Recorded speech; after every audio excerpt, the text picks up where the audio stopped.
So for some of you, unahin natin itong backstabbing. Ito maaari yung pinagdadaanan. Kaya kayo merong mga emotional pain, no? Dahil sa backstabbing, pwede may kinalaman sa relationship. So pag sinabing backstabbing, naloko, nagsinungaling, nagbetray, nanloko, in short, no? So maraming emotional pain talaga to nakaakibat mga kapiksi, and pwedeng iba-ibang degree or iba-iba ng reason kayo kung bakit nagkaroon ng mga ganito. Pwedeng sa pera, pwedeng meron kayo issue sa pera ng jowa mo, pwedeng meron kayo issue sa third party, or kung ano man. Yun naman yung madalas or pwedeng dahil sa mga drugs or alcohol, di ba? Iba-iba ng problema yan, guys, no? Pero yun, medyo malalim ito and medyo shocking sa inyo. That's why talagang nag-undergo kayo ng emotional healing. Pero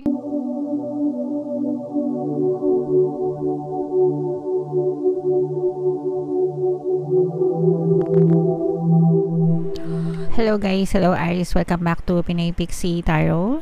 Ang pamagat ng ating episode for tonight is Oracle of the Month, Oracle reading para sa ating Aries na mga kapiksi ngayong September to October, guys. Ito yung tatlong decks natin. Ito yung spiritual messages, life messages, and then ito naman yung para sa love life nyo. Pwedeng mag-resonate lahat, pwedeng hindi, pwedeng isa lang. Kung ano yung mag-resonate sa inyo, guys, take that message. And comment down below, guys, kung saan kayo naka-resonate, okay? Unahin natin yung spiritual, mga kapiksi. Tingnan natin yung spiritual message para sa inyo. So, we have the number 32 sa ating I Ching deck, guys. Tingnan natin kung anong ibig sabihin yan. Pero nakikita nyo ba yung nakikita ko? Parang, this is some kind of union, no? Parang pinagtatali kayo. Pinagbubuklod, ba? Pero tingnan natin yung ibig sabihin niyang card na yan. Habang hinahanap ko yung ibig sabihin nito, mga kapiksi, no, pwede kayo mag-join sa ating exclusive membership program sa ating channel. Sa mga gusto mag-manifest, i-click nyo lang yung join button dito sa video na to o kaya dyan sa ating YouTube homepage, mga kapiksi. So, ang ibig sabihin nitong card na to ay duration, no? What merely had influence in the former sign transform itself here into a lasting unity, okay? So, yun yung sinasabi ko, unity, no? Diba, para kayong pinagbuklod, pinagtali, mga kapiksi. In relationships, for example, this sign points to marriage and family. In terms of traditional values, all plans easily allow themselves to become reality. So for some of you guys, yun na nga yung ibig sabihin nito na pinagbubuklod, pinagtatali kayo, mga kapiksi. And for some of you, maaring you are destined to be together. Kung meron kayong mga current na partner o specific person right now, maaring nagle-level up yung inyong relationship. Let's say for example, hindi pa kayo kasal, hindi pa kayo nagsasama, ganyan, mag-jowa pa lang, boyfriend, girlfriend. So maaring mag-level up, mag-top notch. Yeah, top notch. Yung inyong relationship maaring mapunta sa pagsasama or sa kasalan, mga kapiksi. Okay? Wag niyong sayangan yung energy nyo sa mga walang kakwenta-kwentang bagay, mga kapiksi. Parang you are already united as one, together as one, with this person. So, kailangan magkaroon ng give and take, kailangan magkaroon ng kompromiso palagi, guys, no? Ibig sabihin, sabihin mo sa kanya kung ano yung mga expectations mo, and alamin mo rin yung mga expectations niya from you, tapos doon kayo mag-compromise, mag-agree para talaga maging harmonious yung inyong relationship with one another, okay?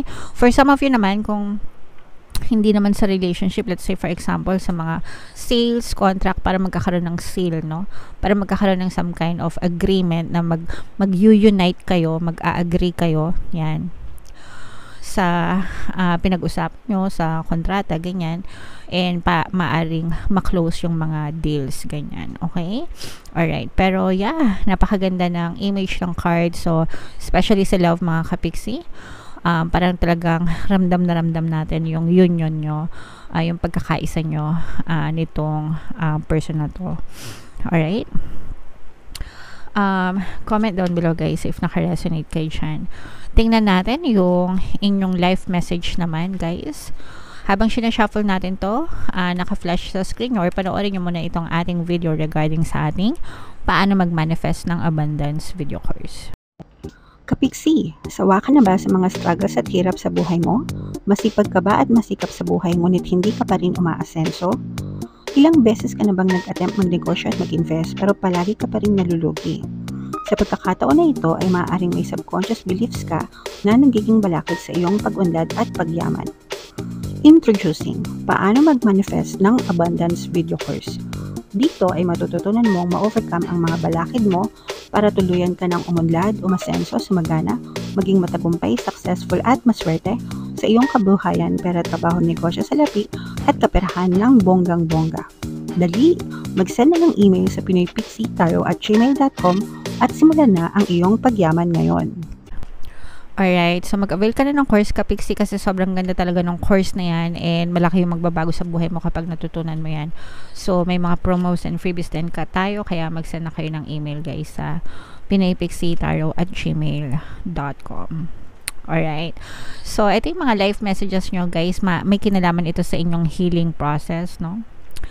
Kailangan nyo habaan yung inyong pasensya mga Kapiksi dahil yung healing pag kayo ay nasa healing process, ibig sabihin you're trying to heal from your past or sa mga negative circumstances, may mga sugat kayo, no? Sugat, emotional pain na most likely dahil sa mga negative na nangyayari sa buhay nyo, mga problema, pagsubok, challenges, ganyan sa kahit anong aspeto guys, no? Pwedeng sa love relationship, pwedeng sa money or career, pwedeng sa kabuhayan in general, pwedeng sa mga relasyon nyo sa mga kamag-anak nyo or whatever. For some of you, pwedeng nakaka-experience kayo ng mga depression, ng mga stress, anxieties, ganyan. That's why you are undergoing healing process guys. And hindi ito madalian guys, no? Yung healing process, meron talagang walang makakapagsabi ng exact timeline yan kasi depende yan sa degree or lalim ng sugat mo. And matagal naman talaga yung paggamutan, no? Example nga, pag ikaw ay nagkasugat, di ba? Nadapa ka or kung ano man nangyari sa'yo, nagkasugat ka. Tingnan mo yung gumaganon ako ng ng daliri ko. Kunwari nagkasugat ka dito, di ba? So huhugasan mo, dilinisan mo, tapos papahiram mo ng betadine or kung ano mang ointment, di ba? Tapos araw-araw mo siyang aalagaan, di ba? Hanggang sa una masariwa pa, mahapde, makirot, di ba? Ganun yun sa mga unang proseso. Tapos habang tumatagal, parang nagiging manhid na. Tapos unti-unti nagiging matigas na, ganyan, hanggang sa tuluyan na siyang mag-heal. Sometimes may mga peklat yan. Most of the times, no? May mga peklat talaga yung mga sugat na yan, scar. Tapos minsan, akala mo magaling na sa taas, sa labas, pero sa ilalim, sa loob, nandun pa rin yung hapde, nandun pa rin yung kirot, diba? So, ganun yung healing mga Kapiksi. It takes time. It's a process. So, you have to be patient. Habaan mo yung iyong pasensya, magdasal palagi. Sa ating channel, guys, no, meron tayong Ho'oponopono and Self-Love Subliminal. Regalo ko yan sa mga Kapiksi natin na may mga emotional pain na pinagdadaanan. I-combo nyo yung dalawang yon para gumaan, makatulong sa inyo mga Kapiksi. And marami na tayong success stories dyan guys, marami na tayong natulungan, so patuloy nyo lang pakinggan mga Kapiksi para maibsan yung mga emotional pain na inyong pinagdadaanan. Alright, so comment down below guys if naka-resonate kayo dyan sa messages na yan. And then yung last set of message natin is para sa love life naman Kapiksi. Habang sinashuffle natin to, no, naka-flash sa screen yung ating email coaching, manifest your desires using the law of attraction. If meron kayong mga specific na mina-manifest, pwedeng love and relationship, pwedeng money or career, pwede kayong magpabook ng email coaching session with me mga Kapiksi. So mag-send lang kayo guys ng email sa pinoypixitaro@gmail.com. So, ito yung mga additional message para sa inyo guys. We have girl with a snake at saka backstabbing. So, for some of you, unahin natin itong backstabbing. Ito maaari yung pinagdadaanan. Kaya kayo merong mga emotional pain, no? Dahil sa backstabbing, pwede may kinalaman sa relationship. So, pag sinabing backstabbing, naloko, nagsinungaling, nagbetray, nanloko, in short, no?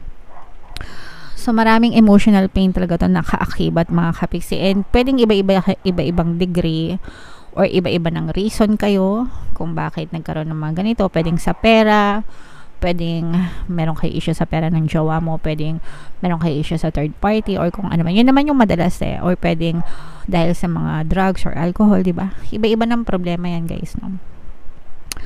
Pero yun, medyo malalim ito and medyo shocking sa inyo. That's why talagang nag-undergo kayo ng emotional healing. Pero yung iba sa inyo, guys, parang I'm sensing na unti-unti nagkakaroon na ng separation na yan, no? Nagkakaroon na ng separation. Pwedeng separated na talaga, separation talaga dun sa person, no, sa relationship, or parang humihiwalay na kayo emotionally dun sa person. May mga times na kahit hindi pa physical na hiwalay, let's say for example, magjowa pa rin, mag-asawa pa rin, nakatira pa rin sa isang bahay, pero hindi nag-uusap, hindi na nagkikibuan, hindi na nagtatabi, hindi na nagsisiping, di ba? Sometimes may mga ganon, just for the sake of family or for kids, ganyan. Pero wala na yung emosyon. So, kumbaga parang nakaseparate na kayo, na wala na yung emotion nyo sa kanila because of yung mga backstabbing incident ng person nyo, mga kapiksi. Alright? So, comment down below if naka-resonate kayo dito sa message na to, kung talagang nangyayari sa inyo to. That's why you have this mga emotional pain, mga kapiksi. And for some of you, maaring merong third party. Yung iba sa inyo, guys, parang comment down below na hindi ito magre-resonate sa lahat, pero pwedeng may kabit or may third party na nanggagayuma dun sa jowa nyo. Kaya parang lumalayo yung loob sa inyo ng jowa nyo, mga kapatid. Kasi parang gusto nitong person na to na sa kanya yung iyong person, mga kapatid. So, gumagamit siya ng mga charms or gayuma or ritual, ganyan, para makuha yung iyong person. Kaya kayo nagkakaroon ng problema ng person mo. Pero sometimes, kahit naman hindi gayuma, gusto lang talaga gusto lang talagang maagaw or gusto lang magpaagaw, di ba? So, sometimes ganun no? Kahit hindi ginagayuma, nangangaliwa pa rin, di ba? So, yeah. Comment down below, mga kapiksi, no? If nakaka-resonate kayo dyan sa mga energies na yan. Kung saang message kayo nakaka-resonate, dito ba sa spiritual, dito ba sa life messages, or dito ba sa love life, mga kapiksi. Comment down below, guys. Okay? And ito yung ating full moon kapalaran. Kung hindi nyo pa napapanood, panoorin nyo na. And ito naman yung ating success stars ng paano mag-manifest ng abundance video course. Thank you for liking, sharing, and subscribing, mga kapiksi, and see you again next time. I love you all, guys. Have a nice day. Bye-bye.